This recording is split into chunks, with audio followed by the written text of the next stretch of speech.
Kabanata 37, Job. Sa lamesa ng mga nakakatanda na bisita, nararamdaman ko ang tensyon. I can see my mom with her usual stoic game face on. Naiisip kong siguro nga kailangan niyang ipakita na ganoon. Malapit lang kasi si Tito Achilles sa kanya. Napabaling ako nang narinig ang pagpapakilala ni Jack sa iilang lumapit muli. Behind my chair is Jack. Garrison is beside him, smiling proudly as Jack greeted the man in front. Jackson was beside a familiar man. Tumango ito sa akin at ngumiti. Nilingon din ako ni Gary at tinapik ako sa balikat. Tumayo ako. Ganoon din si Gary at nginitian ako. Hindi ka sumabay kina Tito Man at Tita Athena? I asked. He smirked and shook his head. Iminuwestra ang malayong lamesa kung nasaan sila ng kasama niya. I lifted my brow at my cousin and smirked at him as well. Kung hindi lang naagaw muli ng anak ko ang aking atensyon, aasarin ko na sana siya. Nice to meet you, Tito Asen and Lolo Persus. Si Jack sabay ngiti sa dalawang lalaki sa harap. May isang babae pa sa likod na nakatingin din kay Jack, pero nanatili ang tingin ko sa lalaking kasing tangkad ni Jackson, si Asen. I heard that name somehow. Model? Showbiz? I'm not sure. Amber, my cousin, si Asen, and this is Tito Persus. Asen smirked at me. Saan ko ba ito nakita? Parang may naalala akong nakita ko siya sa isang madilim na lugar. Imbis na magtagal ang tingin ko sa lalaki, napabaling ako sa tumayo ng nakatatanda at formal na naglahad ng kamay. Now, this gruffy old man is also familiar. Parang may kamukha siya lalo na sa malalalim at may kakaibang kulay na mga mata. His narrow nose looked like Jackson's, only that it looked like it had been broken sometime. Makapal din ang stubble nito, kaya hindi ko lalo maisip kung sino nga ang kamukha. Is he a Riego? How is he related to Jackson? Amber po, sabi ko sabay tanggap ng kamay niya. You know what, Lolo? I also have a twin but he or she is in heaven now. Kwento ni Jack. That's right, young man. Your twin is now guarding you and your family, so he or she is never really lost. His deep voice was also very familiar. Parang kay Tito Achilles. Now that I think about it, he looks like Tito Achilles, just the dirtier version. Nagpatuloy pa ako sa naiisip kaso napabaling ulit ako sa iba nang nakitang may isa na namang batang lumapit kasama ang asawa ni Zamiel Mercadejas. She laughed at her son's aggressiveness to drag Jack away from that crowd wanting to play. He also dragged Yuri's son who is also sporting a long but straight hair in a ponytail. Pasensya na, he is really very aggressive and energetic, si Asteriel Mercadejas. I smiled because when Jack was younger, he was also unstoppable. You'll miss it once he turns older. I know, ang hirap lang nila pigilan lalo na kapag nagsama-sama na sila ng anak ni Ali at Kajik. Aniya at tiningnan sa malayo si Jack na kasama na ang nabanggit na puro lalaking mga Mercadejas. Then I smirked and looked at her big pregnant stomach. Girl? She smiled lazily. Still boy. Tumango ako. Medyo hindi na ma-imagine na may dalawang malilikot na lalaki sa isang bahay. Though, what more kung 3 o 4 o 5? It was a long, long night of catching up and socializing. Gustuhin ko mang magtagal gaya ni na Snow, I know I have a big event tomorrow. Hindi man iyon umaga gaganapin, I still have to prepare for it in the morning to achieve a good show tomorrow night. Nagdesisyon na rin kaming umuwi ni Jackson nang tumungtong ng 10:30 p.m. Jack is showing signs of sleepiness. Ganoon din ang ibang mga bata dahil siguro sa pagod ng pagtatakbo at laro sa mga pinsan. We went home tired. Jack didn't even have much strength to change after his night bath. Si Jackson pa ang nagbihis sa kanya. I watched him languidly dressing up my son as I got out of the bathroom. Naupo ako sa kama habang sinusuklay ang buhok. Kaninang gising pa si Jack, hiningi niya sa kwarto niya na matulog. Pero naintindihan ko naman bakit pinagsasamantalahan ni Jack na rito patulugin ng anak lalo na ngayong pagod ito. Ilang taon siyang nawalay rito. He will take all the chance to take care of Jack. Sinabi ko na kay Snow ang tungkol bukas, sabi ko. He nodded as his eyes remained fixed on the child. Pwede ka namang doon na lang din sa kanila. Ang sabi niya kasi, magdi-dinner sila at isasama nila si Jack at Tito Achilles. Malapit lang sa venue ang restaurant, kahit ako na lang ang uuwi pagkatapos. Umiling siya. Pupunta ako. Baka kasi matagalan ako. The show will end early but I will be on the backstage for a few shoots.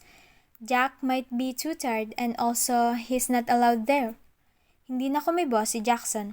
I also don't know what he's planning but I don't think he will give up watching me on that show. Mumuso ako at unti-unti nang tumigil sa pagsusuklay. Pagkatapos ay humiga na. Sa pagod, mabilis din akong nakaidlip.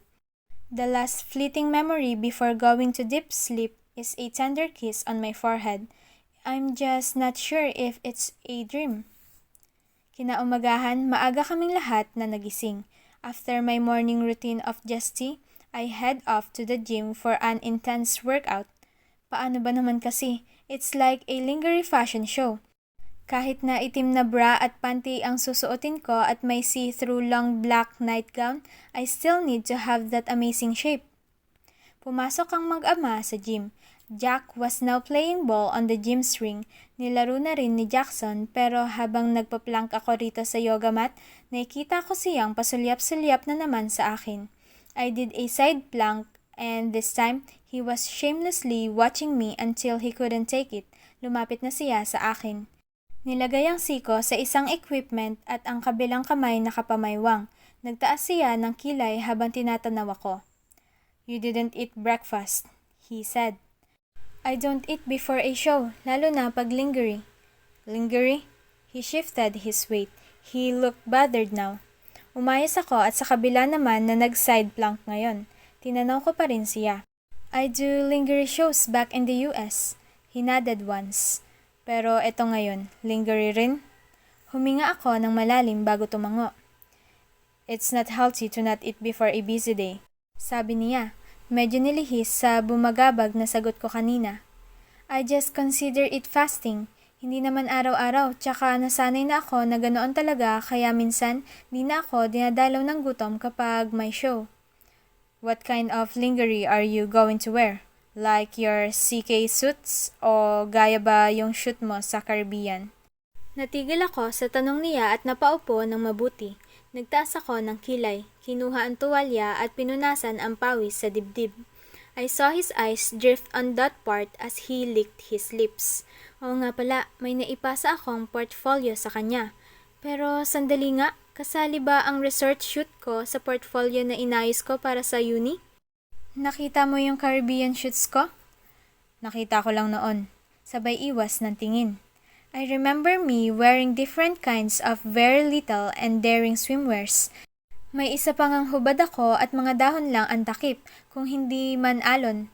I purposely tanned myself for that shoot and I was praised by many after that.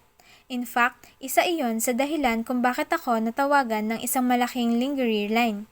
Tinanggihan ko nga lang dahil ang casting ay sa panahong uuwi kami ng Pilipinas. Noon, natawa ako na bahagya. Noong hindi pa kami nakikita ulit, nakikibalita pa rin kaya ito noon? I wonder. Medyo naging uneasy siya roon. Watching me intensely, he stood up. Malagkit ang tingin niya sa akin bago bumaling sa anak. Sinundan ko siya ng tingin kahit pa noong nakatalikod siya. Then I saw him glance at me for a while, with meaning in his eyes. Ngumusa ako at nagpatuloy na lang sa ginagawa kahit medyo lumalim ang inisip dahil sa reaksyon niya. My call time is 3 in the afternoon. Kahit pa 6 p.m. sharp ang mismong simula ng fashion show, it was 2 in the afternoon when we arrived on Snow's unit. Nagpaalam na ako kay Jack. Bukod sa sanay na ang anak ko sa shows ko, excited din siyang makahalubilo si Archer kaya parang wala lang sa kanya iyon. Iniwan din namin si Ate Nelia. Magdi-dinner kami mamaya sa restaurant na sobrang lapit doon. Si Snow. Tumango si Jackson. Doon ko na lang kukunin si Jack. Sure? You know, I think he'll be glad to have a sleepover here. Nagulat ako doon. Hindi ko naisip iyon ah. Although I still need to think about that. It's a big leap for me. Maybe next time, Snow. Lalo na ngayon, medyo hindi kami handa. Wala siyang extra clothes. Snow smiled. All right then. Pagkatapos ng pagpapaalam namin kay Snow, tumulak na kami ni Jackson sa venue. It was so near, just 2 blocks away from their tower, that we arrived at around 2:30 p.m. Busy ang lobby. Medyas are everywhere, but my agent told me to park in the basement and use the back door when I arrive. Ginawa ko nga iyon. Nga lang, alam kong pagdating ko sa lobby, hindi na may iwasan ang media. Dito ka muna? Tanong ko kay Jax nang nakita ang restaurant. The doors for the audience will open at 4:30. He will be a guest and on the VVIP, kaya baka makapasok na siya ng mas maaga. Nga lang, sobrang aga namin na kahit ang VVIP hindi pa pwede. I'll wait here until the doors open. Aniya. I swallowed and watched his serious expression as he eyed the restaurant and then me. Jackson is wearing a full formal attire and would shame the models I've worked with. I never find him handsome when I was young because I liked vain and fair boys. Now that I am 25 years old, all I think about is his sexiness as a tall and dark man. There are no boyish feel in him, just all brute and brusque. And should I add only for me? Boyfriend ko, diba? I smirked inwardly. The urn is bleeding with darkness more than willing to overflow. Kung hindi lang sana ilang taon kong pinaghirapang itago iyon. I don't want to waste the effort and time I gave for this to work for me. Alright, papasok na ako. Text or call me when you need anything. Bili niya. Sinulyapan ko ang cellphone niya na cellphone ko pa rin noon. I discovered the many texts from probably woman, unknown numbers. Wala namang reply galing sa kanya. Minsan meron kapag lang may pinag-uusapan tungkol sa negosyo. And this woman usually use business as an excuse before finally heading towards coffee or brunch. Galing dumiskarte. I went to the lobby and was immediately mobbed by the media. Miss Amber, matagal na po bang alam ni Engineer Riego iyon tungkol sa anak ninyo? Totoo bang itinago ninyo? Ilang taon na po ang... Gosh, these people. Sometimes I don't need to answer their questions. Alam kong alam na nila ang sagot. Little research and questions from prominent people, they will have their answers. Mabuti na lang at mahigpit naman ang seguridad ng show kaya nakapasok ako ng walang gasgas at wala ring sinagot. On the backstage, it's already busy. The big names in the showbiz industry has their own room. Nakikita ko ang mga label sa pintuan at medyo nagugulantang ako sa nakikitang mga pangalan. I don't watch TV, but I know some popular showbiz people. Dito ka, Amber. Sabi ni Miss Samara nang iginiya na ako roon. Thank you po. Sabi ko at sinulyapan ang label ng pintuan. Amber Sibilia, Harry Legaspi. Oops, we're on the same backstage. I understand. Pwedeng mag-practice? Nasa loob na si Harry. We did the usual civilities. He was friendly with me and his entourage were also nice.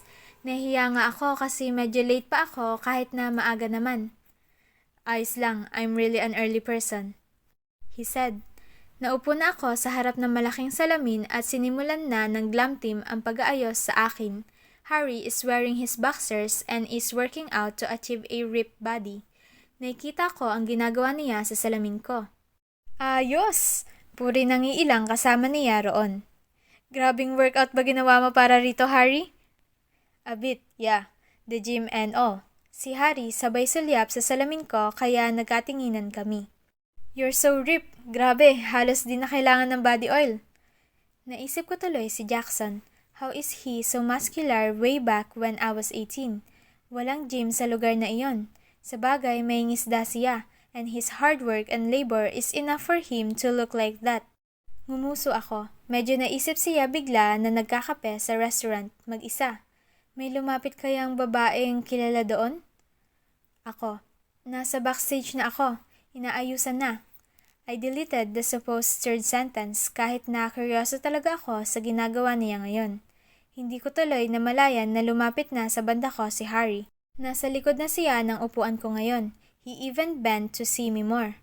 Itinuko niya ang mga siko sa likod ng upuan ko at ngumiti. Wow, hindi ka pa na may make-upan kanina nang pumasok? You already look stunning without makeup. Is this the strength of a supermodel? Tumawa ako. Hindi naman, there are also people in the industry who are already blessed with nice skin. You sound so shocked for a veteran. Veteran, I'm still 27, he chuckled. Jackson, pero Amber talaga ang nasa phone book. Drinking coffee now. I think the VVIP is open. I'll just finish this. Tumango ako. Alam ko namang medyo bata pa siya pero ang ibig kong sabihin, matagal-tagal na rin siya sa industriya at malaki ang pangalan niya agad dahil sa lalaki ng projects na meron siya. Aside from that, he's not with a love team so that means something. You know what? You have a potential with showbiz. Bukod sa showbiz din ang mama mo noon. Though I heard she's very choosy with roles and titles and is more inclined with modeling. Tingin ko kaya mong higitan siya. Not into it much. I like the private life. Modeling is not very private, sabi niya. But it's better than being fully in showbiz. Sabagay, pero sayang, you have a potential. If one day interesado ka, I'd recommend you immediately for a movie with me or a primetime show with me. Ngumisi lamang ako sa offer niya. Natigil lang ang usapan nang dumating muli si Tamara Lopez para sabihan kami sa mga dapat gawin. Mabilis ang oras. It was 4:30 when I was done with my makeup and halfway na rin sa body oil. Tapos na si Harry at nagbibihis na ngayon from boxers to a very daring briefs. Muntikan na akong nabuwal sa sigaw ng mga kasama ni Harry pagkalabas niya sa fitting room. He's now only wearing a black brief with a red band. He'll wear a black shoes with that. Tumango na lang ako dahil maging ang glam team ko, natigilan, nakaisyoso at nakipicture rito. I got used to it. Sa ibang bansa, minsan ni isang room lang kami sa mga kasama kong modelo. Mapalalaki man o babae, lalo na noong nagsisimula pa lang ako. To see a body like his isn't a shock to me. Ang hot mo, Harry! Puri ng mga naandoon. He was watching me, waiting for my reaction. I gave him an approved sign bago siya umikot at nagpasikat sa mga nakatingin. Nagpatuloy rin kalaunan ang glam team. I heard them documenting something but Harry said he can't document the outfit dahil sorpresa iyon. Sang-ayon ako roon, ganoon naman talaga lagi. So instead of taking video of him as a whole, sa mukha niya lang tinapat ang camera. Lumapit siya sa akin at kumuha ng picture habang inaayusan pa ako. I smiled at the camera since I can't move to look or do anything. He did it many times until Tamara went to us again for another review of pep talks. Pinagbihis na rin ako ni Miss Tamara. I went alone inside the fitting room when the phone beeped for a text. Jackson. Sinong kasama mo sa backstage room mo? Kumunot ang noo ko at nag-isip. Ba't ito nagtatanong ng ganito? Baka na-upload na ang picture? Ako. Harry Legaspi. Partner ko siya pagkalabas mamaya. Hindi tuloy maalis sa isipan ko ang naiisip niya. Normal lang lahat ito sa akin pero alam kong sa kanya, hindi. Bago siya sa buhay kong ito at pwedeng di niya maintindihan iyon. He didn't reply anymore. Nagtagal tuloy ako sa fitting room at nagawa pang mag-dial ng numero. His greeting was a sigh. Napagaya tuloy ako. Nasa restaurant ka pa rin ba? Nasa loob na. I'm just waiting for it to start. Ikaw, nasaan ka? He asked. Nasa fitting room. Nagsusuot na. Sinong kasama mo? Agap niya. Dito sa backstage? Hindi. Diyan sa fitting room. Napasinghap ako nang naisip ang mismong iniisip at pangamba niya. Only a jealous person will understand another jealous person. Bakit ako magsasama ng ibang tao? Nagbibihis nga ako, di ba? Ako lang, Jax. Hindi siya nagsalita. Parang kinukurot ang puso ko. You sure you want to watch? Why won't I watch my girlfriend do her passion? He said huskily. Ngayon parang pinipiga na ang puso ko sa tanong niya. Naisip ko noon, hindi ko siya kayang pakawalan sa simpleng paghahanap buhay. Ngayon, kahit na nararamdaman ko ang saloobin niya, pinapakawalan niya ako dahil alam niya ito ang gusto kong gawin. Sabay kaming lalabas mamaya. Amber? Si Harry sa labas ng fitting room.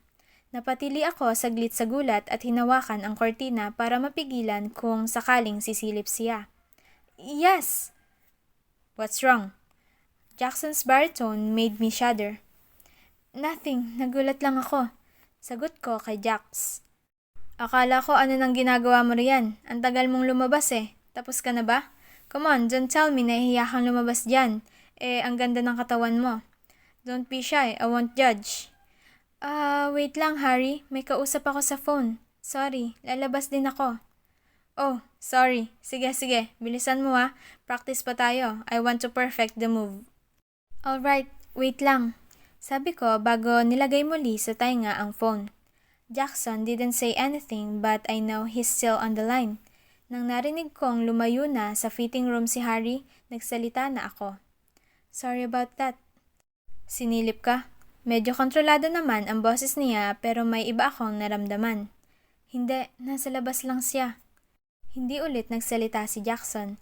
Kinagat ko ang labi ko, pinikit ang mga mata, bago nagdesisyon na sabihin ang bumabagabag sa akin.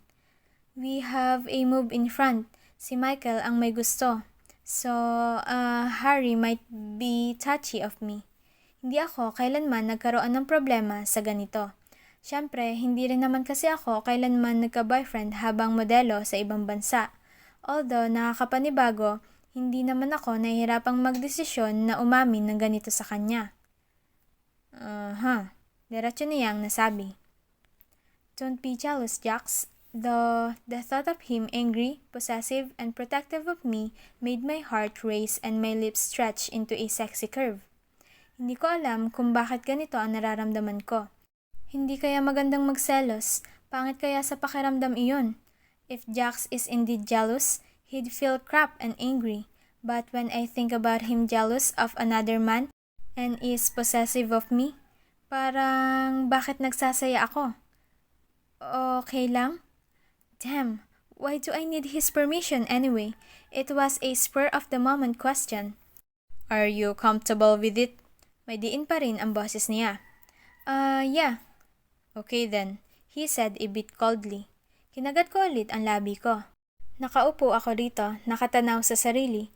Kahit tapos na ang pagbibihis, hindi pa rin makaalis dahil sa tawag sa kanya. Then I heard the people outside greet Michael. Andiyan na siya. Bumisita rito. Kung hindi pa dahil doon, hindi pa ako magpapaalam kay Jackson. Nandiyan na si Michael sa labas to check on us. We have to end the call. Sorry. Alright. Nasaan ba si Amber? Where is my power model? Anunsyo ni Michael. Pinatay ko na ang tawag dahil umingay palalo at nagbabanta nang lumapit si Michael sa fitting room. Lumabas ako at umayos na. Nagbeso ako at binati na siya for a successful event. He then started giggling and praising me for my look, for everything. Patingin nga ng gagawin niyo mamaya. I'm excited. I mean, inabangan kasi talaga ito ni Harry, Amber. Then you will be introduced as a supermodel. Oh my, I can see it trending on all social media sites right now. Don't expect too much from me. Hindi ako kasing sikat nitong si Harry. Hindi pa. Siyempre, kadarating mo lang dito, no? But if you'll be exposed tonight, surely you will also be a household name. Sinasabi ko nga sa kanya na pwede sana siyang makatrabaho ko. Leading lady, kung papayag siya. Michael gave a meaningful wink and encouragement. Ngumiti na lang ako at umiling. Inaya ko na lang si Harry na mag-rehearse lalo na't nandito si Michael at mapapanood kami. We rehearsed for about half an hour. Kahit pa noong umalis si Michael, Harry's hands remained on my waist as I let go of him for the last attempt of a practice. Ayos na siguro iyon, I concluded. Yeah, you're so good at this. You'd fool the audience. They'll all think you're into me.